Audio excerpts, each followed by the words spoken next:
गंगा स्नान को निकले हरियाणा के 4 श्रद्धालुओं की सड़क हादसे में मौत होने से मातम पसर गया।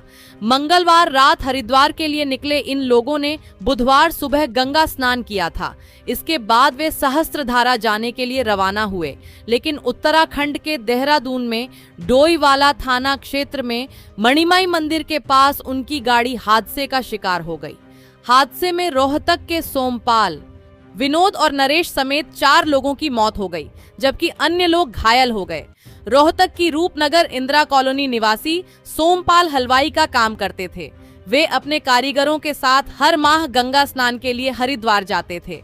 इस बार भी मंगलवार रात करीब 10 बजे सोमपाल, विनोद, नरेश समेत अन्य लोग हरिद्वार के लिए रवाना हुए थे।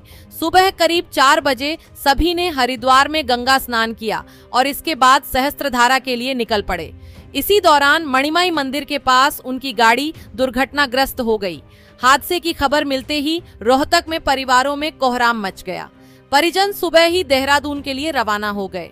दिन भर हर किसी की नजर अपनों के शवों के लौटने पर टिकी रही, लेकिन देर रात तक शव रोहतक नहीं पहुंच सके। जिन परिवारों में कुछ घंटे पहले तक धार्मिक यात्रा को लेकर उत्साह था, वहां अब मातम और चीख पुकार का माहौल है। सबसे बड़ा सदमा सोमपाल के परिवार को लगा है। उनके परिवार में 4 बेटियां और एक बेटा है। कुछ वर्ष पहले उन्होंने एक बेटी की शादी की थी और अब दूसरी बेटी की शादी की तैयारियों में जुटे थे। बेटी के हाथ पीले करने के सपने संजो रहे सोमपाल अचानक इस दुनिया से चले गए। परिवार की खुशियों की तैयारियां अधूरी रह गईं और 5 बच्चों के सिर से पिता का साया उठ गया। वहीं विनोद भी हलवाई का काम करके अपने परिवार का पालन पोषण करते थे। उनकी मौत से पत्नी और 3 बच्चों के सामने जीवन का बड़ा संकट खड़ा हो गया है। 2 बेटियां और एक बेटा अब पिता के बिना जिंदगी गुजारने को मजबूर हैं। नरेश की मौत ने भी परिवार को गहरे सदमे में डाल दिया। उनके बेटे और बेटी के सिर से पिता का साया उठ गया। परिवार का सहारा बने इन लोगों की अचानक हुई मौत ने अपनों को तोड़कर रख दिया है।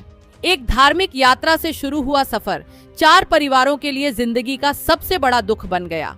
हरिद्वार में गंगा स्नान के बाद लौटते कदम सहस्त्रधारा की ओर बढ़े थे, लेकिन रास्ते में हुए हादसे ने 4 परिवारों के कमाने वाले छीन लिए।